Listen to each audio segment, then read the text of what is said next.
गुरु प्यारी साध संगत जी, नमस्कार जी। आप सब कैसे हो? आशा करती हूँ बाबा जी के श्री चरणों में अरदास करती हूँ कि मालिक की कृपा से आप सब बहुत खुश होंगे, मौज बहार में होंगे और अवश्य भजन सिमरन में होंगे। साध संगत जी, मैं हाजिर हूँ आज आप सभी से एक बहुत ही खूबसूरत साखी साझा करने के लिए। उम्मीद करती हूँ कि ये साखी आपको बहुत पसंद आएगी। तो साध संगत जी, समय न गवाते हुए शुरू करते हैं। साध संगत जी, एक बार पूज्य कबीर साहिब जी से किसी ने पूछा कि आप दिन भर कपड़ा बुनते रहते हैं तो मालिक सतगुरु का सिमरन कब करते हैं? कबीर साहिब जी उस व्यक्ति को लेकर अपनी झोपड़ी से बाहर आ गए और बोले कि यहाँ खड़े रहो। तुम्हारे सवाल का जवाब सीधे न देकर मैं उसे थोड़ी देर में दिखाता हूँ। कबीर साहिब जी ने दिखाया कि एक औरत पानी की गागर सिर पर रख कर लौट रही है। उसके चेहरे पर प्रसन्नता और चाल में रफ्तार थी। उमंग से भरी हुई वह नाचती हुई सी चली जा रही थी। गागर को उसने पकड़ नहीं रखा था, फिर भी वह पूरी तरह से संभली हुई थी। कबीर साहिब जी ने कहा कि उस औरत को देखो, वह जरूर कोई गीत गुनगुना रही है।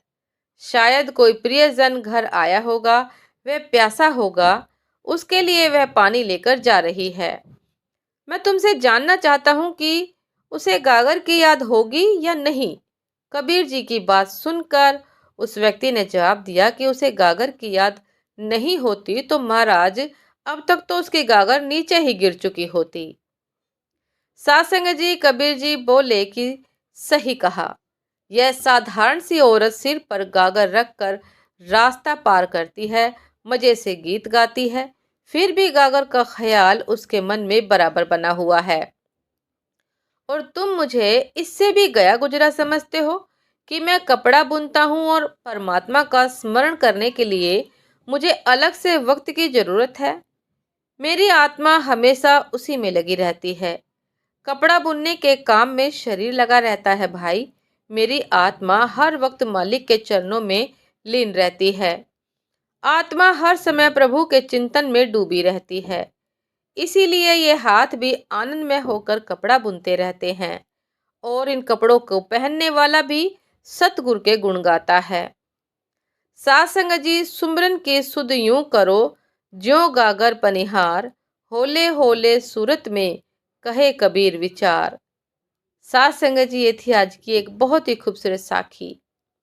उम्मीद करती हूँ आप सभी को यह बहुत पसंद आई होगी कि कबीर साहब जी ने कितनी खूबसूरत ढंग से हम सभी को यह समझाने का प्रयास किया है कि हमें किस प्रकार सिमरन करना चाहिए। कि जिस प्रकार एक औरत सिर पर गागर लेकर चलती है, उसको बिना हाथ लगाए और बातचीत भी करती रहती है और चलती भी रहती है, लेकिन गागर नहीं गिरती, संभली हुई रहती है। हमें भी इसी प्रकार अपने जीवन के प्रत्येक नित्य क्रम को करते हुए भजन सिमरन करते रहना चाहिए, ताकि प्रभु की हमारे अंदर प्रेरणा जागृत हमेशा रहे, ताकि प्रभु की याद हमारे अंदर हमेशा बनी रहे। साथ संगत जी, उम्मीद करती हूँ कि साखी आप सभी को बहुत पसंद आई होगी। यदि पसंद आई हो साथ संगत जी, तो लाइक कमेंट शेयर करना ना भूलिएगा। जो भी चैनल पर नए हैं, कृपा करके सब्सक्राइब कर लीजिएगा, ताकि चैनल पर मिलने वाली सभी शब्द साखियों की अपडेट आप सभी को समय पर मिलती रहे। आपसे फिर मुलाकात होती है साथ संगत जी एक नए शब्द साखी के साथ, एक नए विचार के साथ। तब तक के लिए आगे दीजिए नमस्कार जी। सदा खुश रहिए, मुस्कुराते रहिए, भजन सिमरन करते रहिए, हर समय भजन सिमरन करते रहिए। नमस्कार जी।